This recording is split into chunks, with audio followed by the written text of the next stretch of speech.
Yeah, actually, the best example I have is Target, right? 2013, they were compliant, but they had the, I think, the most significant data breach on US soil, more than 40 million credit card and debit uh, uh, card records were breached. And I think Target ended up spending almost $20 million to settle that.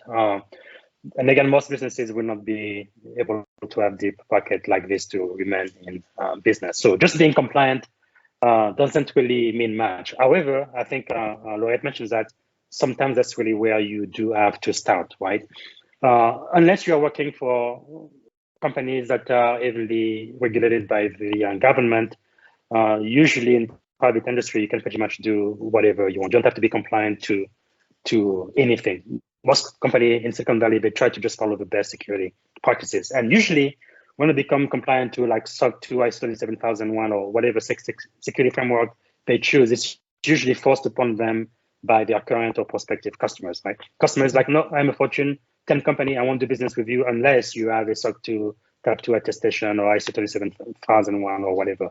Companies like Microsoft are well known for forcing people to at least become compliant if they want to do business with them, which I think is a good thing. But just because you're compliant doesn't mean that you are secure. It's not just like a check in the box. But I think as a security professional, one of the skills we need to have as a business leader is to be able to use compliance requirement to actually achieve security.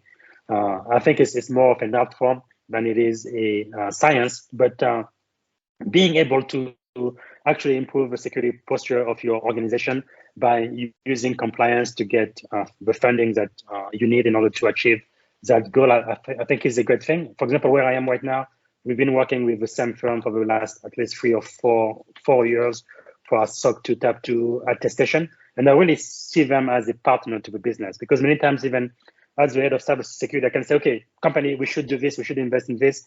Nobody's going to listen, nobody's going to do anything. But if the people who are doing the audit, our auditor is telling us you won't be SOC 2 Type 2 compliant unless you do this, then all of a sudden they find the money somewhere to do it, right? So I think using compliance to become more secure is definitely something we should do as a cybersecurity expert.